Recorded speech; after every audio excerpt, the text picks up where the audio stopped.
Arquivo criado para pagamentos via TED ou transferência para o Banco Caixa. Aqui nas informações iniciais, o CNPJ da empresa com a máscara, razão social caixa alta, o código do convênio no banco pode ser fornecido pelo banco, só entrar em contato com o gerente e ele vai informar. A agência, dígito da agência, não existindo ele deve ficar em branco. Conta corrente, o dígito da conta corrente. O parâmetro de transmissão e o código do compromisso, ele pode ser fornecido pelo banco, então é só entrar em contato também com o gerente, que ele vai informar, não existindo, pode ficar em branco também. Então essas informações da linha 2 até a linha 10 são dados fixos, que são os dados da empresa e os dados do banco. Isso aqui só vai modificar caso tenha alguma alteração na conta ou se caso for fazer pagamentos a outro banco, a outra empresa. Aí sim modifica tudo, do contrário isso fica fixo. Das linhas 11 até a 16, começando aqui por data da geração do arquivo, que é a data que vai ser importado o arquivo, ou seja, aqui tem uma função buscando a data atual do Windows, ou seja, eu vou gerar o arquivo no dia 9 e vou importá-lo também no dia 9. Que também está ocorrendo aqui no pagamento, que ele está buscando a mesma data. Vou gerar o arquivo no dia 9, vou importar no dia 9 e vou fazer o pagamento no dia 9. Porém, nada me impede de vir aqui modificar. Digamos que estou preparando o arquivo hoje, dia 9, mas só vou importar amanhã, dia 10. Venho aqui, digito 10/6/2024.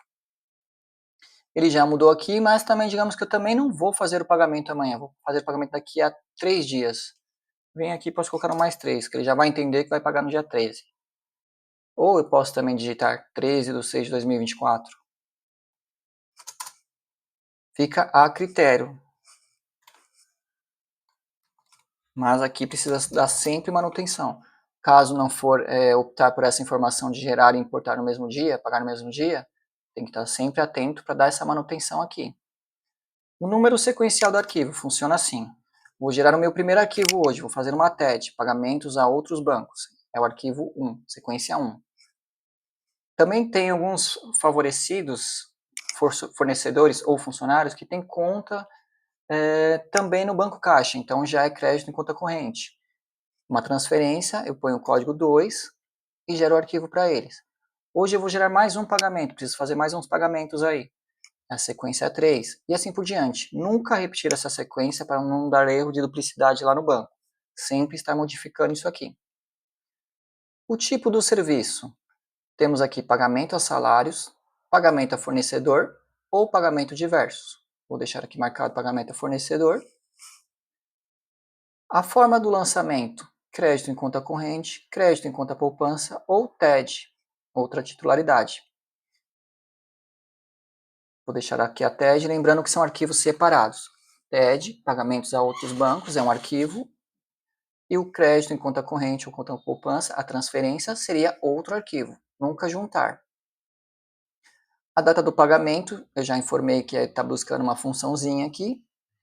E a mensagem que vai ser informada, a mensagem do arquivo, vou chamar lá de teste. Coloquei aqui meus dados iniciais, vou dar informações. E aqui cada linha corresponde a um pagamento. Então aqui vou colocar os dados dos meus favorecidos. Como estamos falando de uma TED, então aqui vão entrar o código de outros bancos. Lembrando que aqui é o código, são 3 dígitos. Não tendo esse código, é muito fácil de encontrar lá no Google. É só buscar código de banco e ele vai dar essa informação. Nesse caso aqui, são 3 dígitos. Aqui o certo é 001.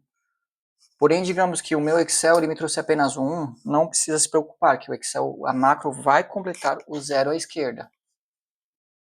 Então aqui a minha agência, dígito verificador da agência. Não existindo, fica em branco. Vou deixar esse em branco.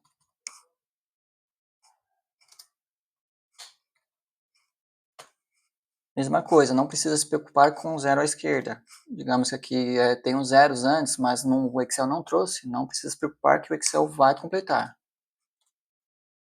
Aí aqui a minha conta corrente, a conta corrente do favorecido,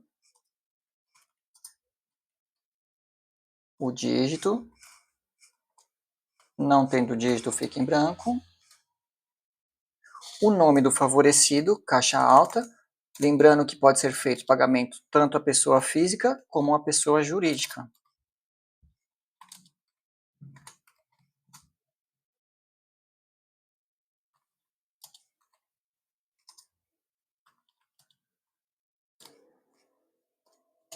O número do documento do cliente funciona assim.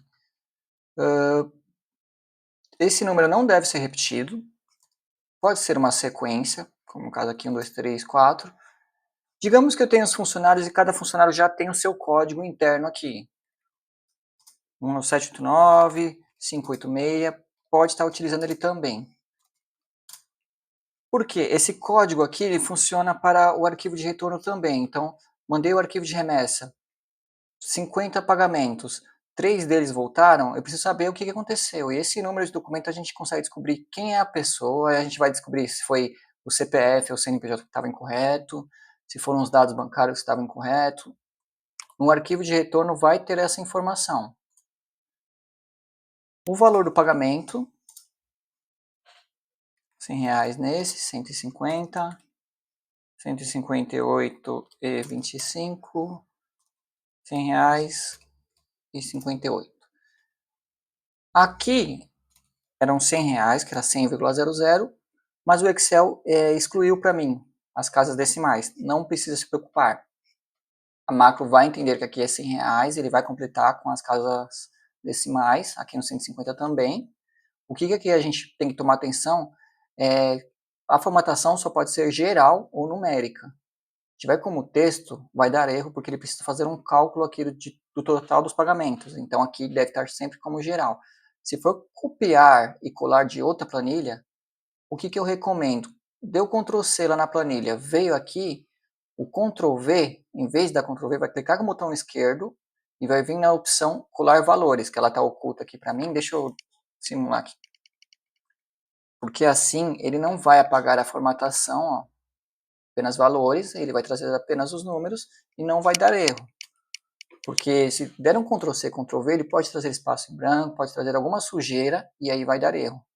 Então sempre colar valores. O CPF ou CNPJ, aqui também com a máscara.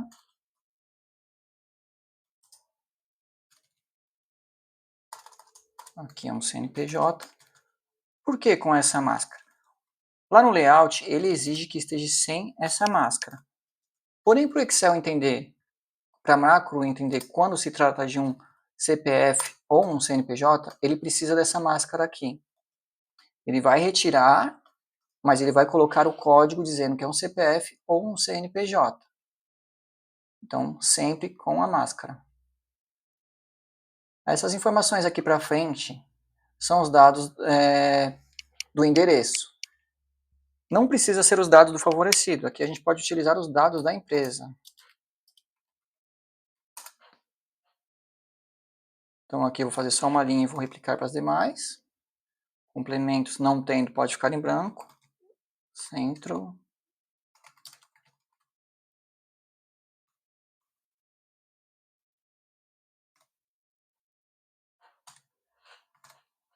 CEP. Então aqui eu vou dar um Ctrl C.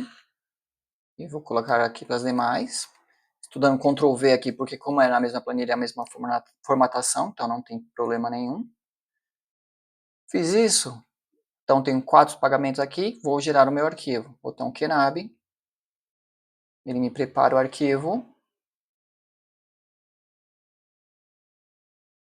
Ele vai me perguntar o usuário de rede. Para quem não sabe, o usuário de rede a gente pega aqui.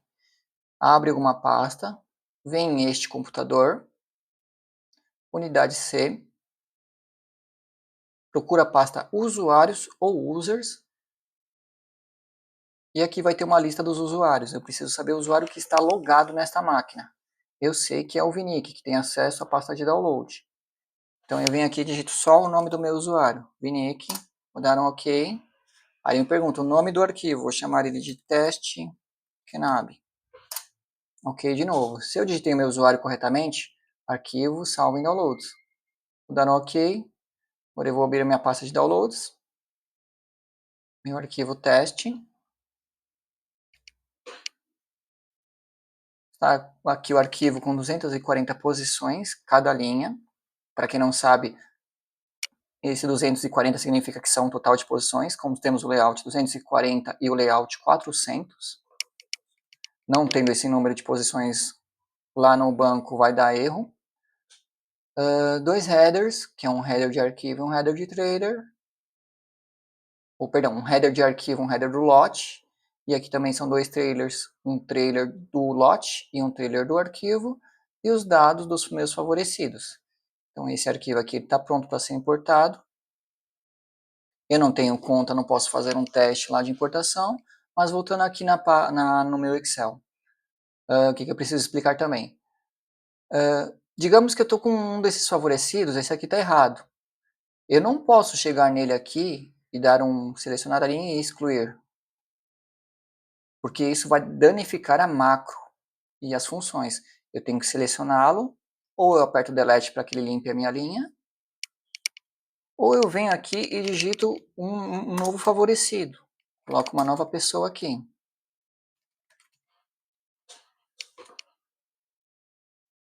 Ou digamos que eu vou apagar todo mundo, eu não quero nenhum deles. O botão apagar já limpa tudo aqui para mim. O que eu não posso fazer? Nunca excluir e nunca incluir. Nem linha e nem coluna. Também não posso modificar as colunas de lugares. A planilha tem que ficar do jeito como está. Dependendo do caso, eu posso fazer uma adaptação. Digamos que eu já trabalhei com uns clientes que eles têm os relatórios deles, eles queriam que aquele relatório já gerasse o arquivo QNAB. Então eu trabalho em cima daquele relatório para que ele gere o arquivo. E aqui na aba iniciais, como informado, os valores fixos. E aqui o que a gente tem que dar a manutenção, tá? Sempre de olho.